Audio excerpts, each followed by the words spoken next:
Welcome back. This week we explored skills building leadership blocks such as communication and learning agility. We will end our week stretching our mental fitness through reviewing how choice and responsibility is part of a leader's toolbox. Any leader has the responsibility to look for the truth, an honest way to mentor and inspire your group. As a leader, you may come across adversity even after trying to anticipate and prevent errors. Lesson 4 encourages building up a multitude of skills to create change. Dr. Bryce Lefevre stated that leaders have to train their mental awareness like any other muscle in the body.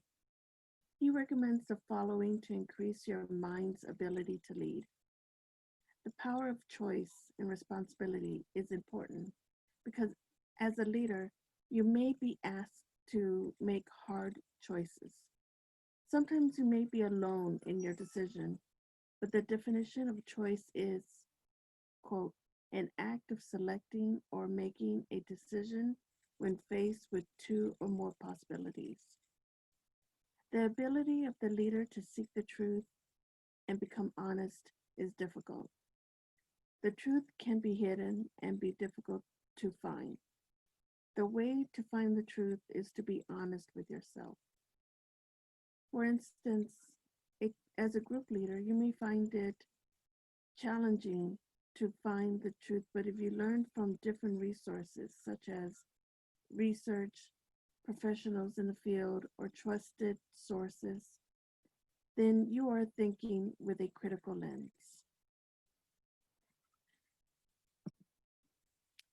Our first mental fitness activity is to watch this video. And as a leader, you have the responsibility to help your team through challenges.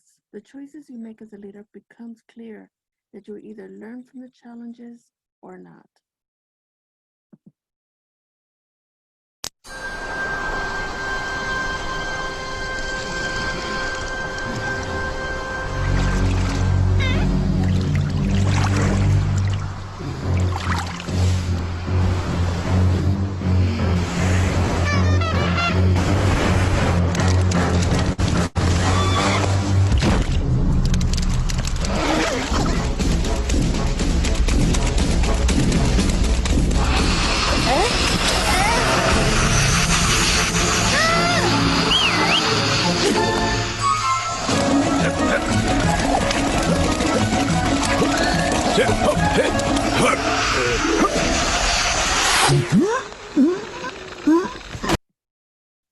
Seeking the truth and honesty within yourself and others is noble.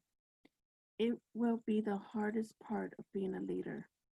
Another way of being truthful is by thinking critically in situations inside and outside the classroom. Thanks to the Global Digital Citizen Foundation, we have this workbook. It is 32 pages, so you are not obligated to print all of it. You don't have to print any of it since there are some pages that do not even require it. Finding the truth takes different points of view and asking questions about a fact. Being honest allows you to have a moral center that allows you to be open to new ideas. Take a self-inventory and do the right thing. We also have a 3-minute NPR podcast about honesty. But before I open this link, please ask yourself, what would you do if you found a wallet on the street?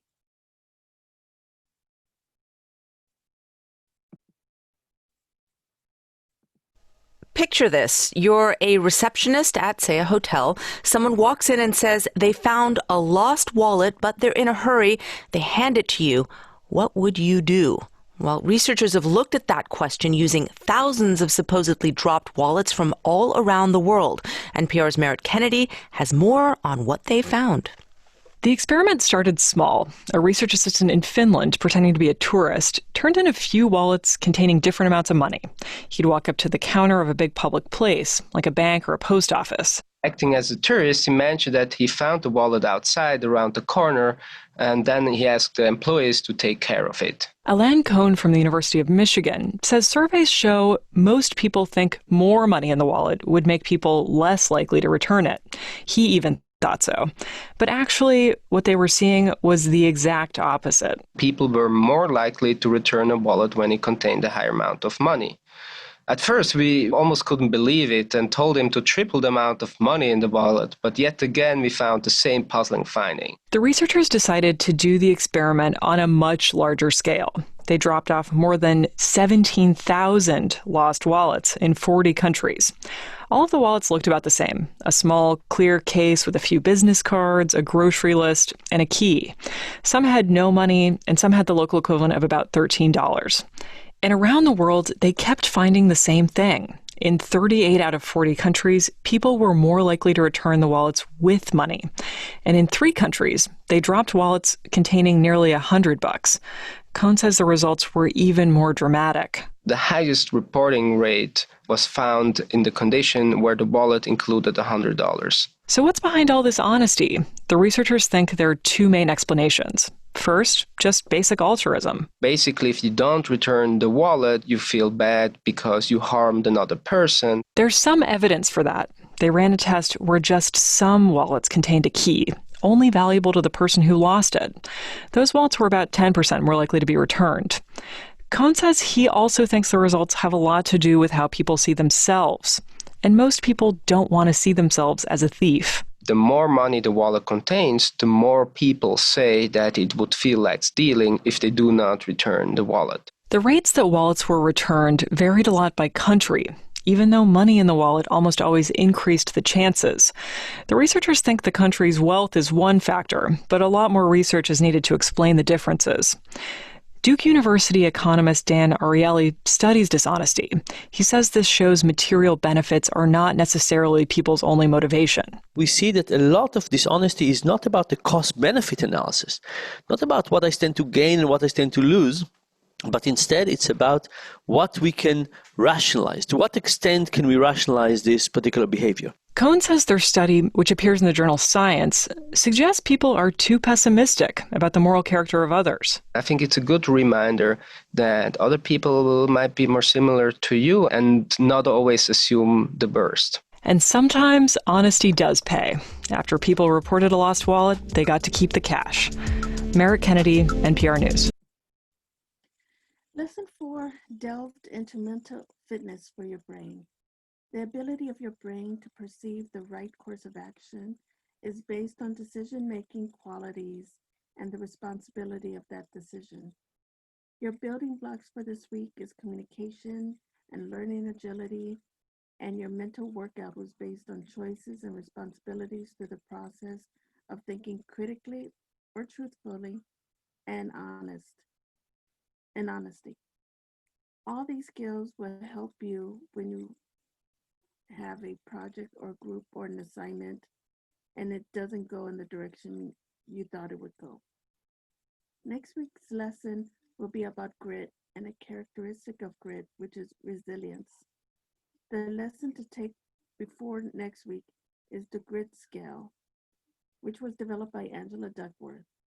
This survey is a fun way to see how you complete your projects.